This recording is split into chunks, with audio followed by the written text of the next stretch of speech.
What's up guys, and welcome back to the channel. In today's video we're going to do a 2-year ownership update with my 2020 Toyota Supra. I cannot believe I've already owned this thing for 2 whole years. So with that said, in today's video we're going to go over 5 different topics. We're going to start with why the heck I bought this car, and then go over all the costs associated with this vehicle in the last 2 years, talk about all the modifications I've done, the driving I've done, and then finish up with what are the future plans for my Supra. So let's get right into it. Why the heck did I buy this car? So if you're new to the channel, my other car is a Nissan GTR. At the time of buying the Supra, I'd already owned the GTR for 1.5 years, and I was wanting some sort of secondary car to kind of take the burden off the day-to-day driving, things like that. I had just moved to a new house that was more in the city with a lot of train tracks to cross, a lot of stop and go traffic, and the GTR's dual clutch transmission and the way that car drives, it was getting a little annoying. So I wanted something with an automatic, a little bit more technology, just a little bit more comfort aspects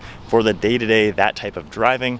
Along with that, I was doing a lot more highway cruising, so I wanted something that was better for the long distance driving. The GTR, a little bit noisy on the highway, basic cruise control. So with this car having the radar cruise, super soft suspension, super quiet interior, and having all of the fancy tech of modern cars, it really solved that issue. And then driving it around town, the stop and go, going over train tracks, this thing was way better. So then as far as costs go with the Supra in the last 2 years, my MSRP was $56,000, and out the door it came to $58,000. That was with taxes, tag title, all that kind of stuff associated with buying a car, of course.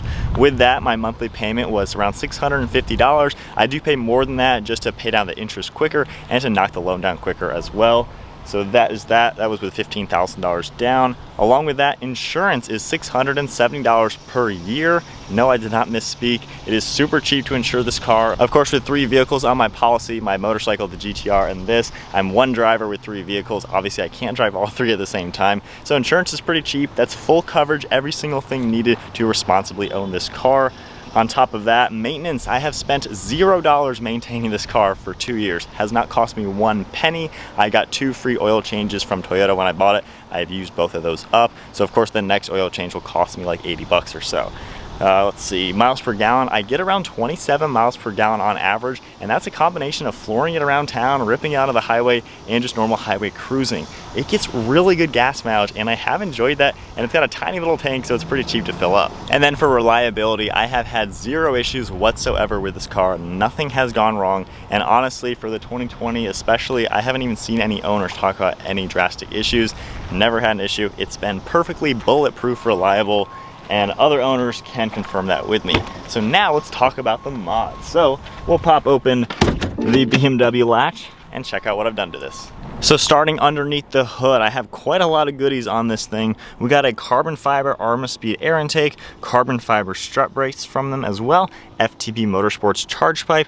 We got an A90 Garage catless downpipe paired to the MagnaFlow exhaust, and this car is tuned by Soho Motorsports, running with EcuTech software, making 450 wheel horsepower and 560 pound-feet of torque. So she definitely makes some good power numbers. I am sitting on a set of H&R lowering springs, which I've been very happy with, and we got a set of ESR wheels finished off in this custom red color. Definitely like it.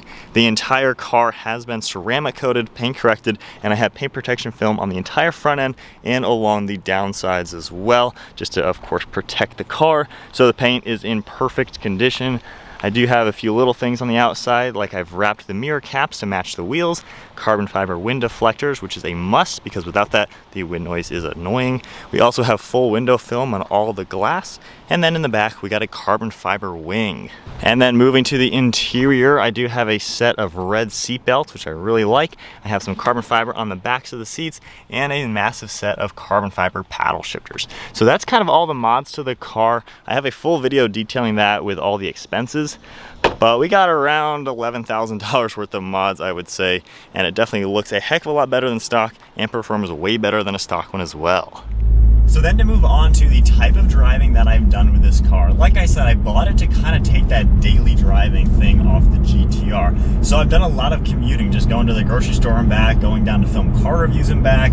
Every single month I drive to the airport. So I do a lot of just day-to-day type of driving like that, and it's done great. On top of that, when I hit 1,000 miles in the car, I was at the racetrack at Virginia International Raceway. I've done multiple mountain road trips where we rip it through the mountains for 300 miles in a whole day.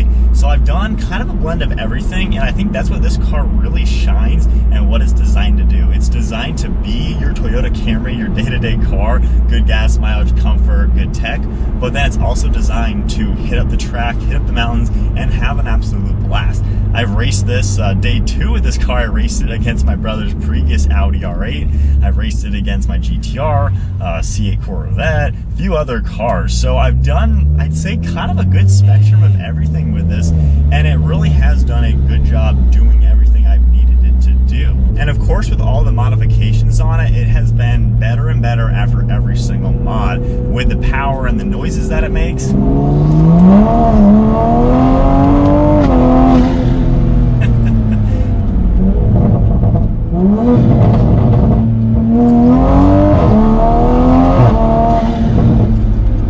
Been a fun car. Needless to say, it's been very fun. I think if you really just want a car that can be the normal car and be the good sports car, this has been pretty much like spot on with what I would want that car to do. The GTR does a good job at doing both, but it is a true supercar, and you do sacrifice in that comfort and the refinements. That's because it has so much power here. You know, it can't do everything. There's no car that can do everything on both spectrums. So with this car, it's not a supercar at all, and it definitely isn't trying to be, but it does do a good job at being a very nice performance-oriented sports car, and then it gives you all the nice luxury features and the things like that. So it definitely has done a very good job at what I wanted it to do. The biggest weak points of the car, I would say, it really all depends on what you're needing. Every single car, like when I do car reviews, I don't really say the negatives because it depends on what you're going to do with the car. There's negatives to every car and there's positives to every car. It depends on exactly what you're looking for out of your car. So for me, with my future plans, of course, that's going to change with what I want out of my car. Negatives that could be with this car is it is a tight interior. It's only a 2-seater. The trunk is decent size. It's not that big. The torque converter automatic could get old to some people. You might rather have a manual or a dual clutch to have more driver engagement. The engine, while it has a ton of torque, you know, it could have more horsepower for how much torque it has. What else? There are, you know, some people who may not like the look of it, but, you know, for me, I think it served my purpose very well. So what are my most fun driving situations that I have put through this car? The mountain road trips have probably been one of my favorites. This car handles so well when you're hitting the mountains, and because of the torque in the power and stuff, and the snappy transmission when you're, of course, in sport mode and in manual, this thing is a beast in the mountains. It just hooks so well around turns. It handles so good. The steering is amazing. While it's electronic steering instead of a hydraulic, people hated on that in the beginning. This thing steers so well. So I have really enjoyed the handling. It's a nimble, low center of gravity, pointy car. You can just dart around in the mountains. That's where this car, in my opinion, has really shined. And I love how, because it has that good highway capability of just being a comfortable cruiser, when you go to the mountains, you know, an hour and a half drive to the mountains, it's comfortable. So I like how you can enjoy the cruise up there, rip on it all through the mountains, and then cruise on home. And even though you're beat up from all the driving, it's a nice, comfortable place to be. When I've done the same trips in the GTR, you know, you got to get there first, which is a noisier car without all the tech. Then, of course, have some fun in the mountains. And because that car is even rawer, more raw, you know, then you're pretty tired on the way home. So I've really enjoyed the blend that this car offers, to where I can do a whole day in the car and I don't get beat up by it because it has those refinements and still has the performance. The track in this car was a lot of fun. That was before any mods, so I'm sure it would be even better with the springs, especially because those really helped out the handling and the extra power. And then the highway, I've also really enjoyed using this for highway trips, especially going to the airport and back. It's so comfortable and so nice to have the radar cruise and just comfortably get somewhere. So I think those are the two highlights of the vehicle: the comfort, highway cruising, and anything with turns in it. This thing loves to be in a turn. So those are definitely my highlights with the car. The things I have not enjoyed with this car: cold weather and rain. I hate driving this in those two circumstances. Cold weather, because these summer tires obviously don't work too well when it's cold out, and the high torque at a low RPM, it's useless when it's cold out. It's literally not even fun to drive when it's cold out. Spins the tires. I cannot get up to speed quickly whatsoever. I literally had drive this in the valet mode and it even still spins. So I hate this car in the cold. Rain, same thing, it just doesn't hook well. So bigger tires, more aggressive tires, or winter tires if you have cold climate a lot of months during the year. I could drive the GTR in the cold or in the rain and rip it, and it hooks all the time just because of the lower torque compared to the horsepower and the all-wheel drive. So those are the downsides, I would say. So now, what is next with my Supra? So while the Supra has been an absolutely perfect car for the last 2 years, it really did everything I needed it to do for me. It really suited my needs very well. And that's, like I mentioned earlier, you know, different cars are gonna work differently for different aspects of your life.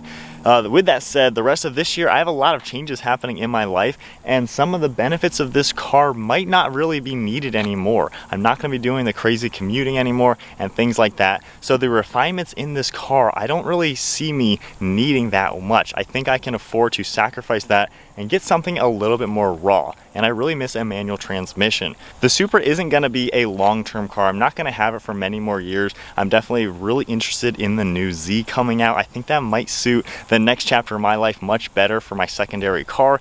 GTR isn't going anywhere. I absolutely love that car. It's irreplaceable to me, and I've fallen in love with it. This car never really quite got to that crazy wow factor of, you know, I can't replace this, I can't live without it. This is a fantastic car, and it does everything I've talked about so well, but it doesn't really have that top-notch, just crazy wow factor, and it never really should. I mean, it's a mid $50,000 car. It's not a six-figure supercar or anything like that, so it doesn't really make sense to have that wow factor.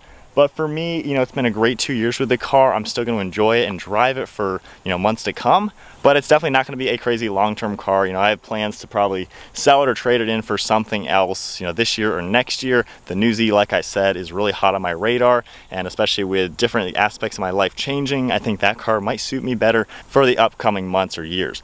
So I think that's kind of everything, doing a nice 2-year update with the Toyota Supra. Overall opinion though, I really think it's a fantastic car. If you just want a good bang for the buck, good blend of everything, take a look at one of these cars. And like I mentioned, how different aspects of life, different cars might work for you. If you're anything like I was the last 2 years with what I needed out of a car, and if you need those same things, this is a car to look into. You know, if you need more space, of course there's some 4-door cars you might want to look into, but that's the Supra, and it has definitely been a really good car. And like I said, I don't think I could have picked anything better for the last 2 years. So there you go. That is a 2-year update with my 2020 Toyota Supra. Just about to hit 10,000 miles on the car. It's been a fun 2 years, but we'll see what happens next. Hope you guys enjoyed today's video. If you did, give it a thumbs up, hit that subscribe button. I'll see you guys next video.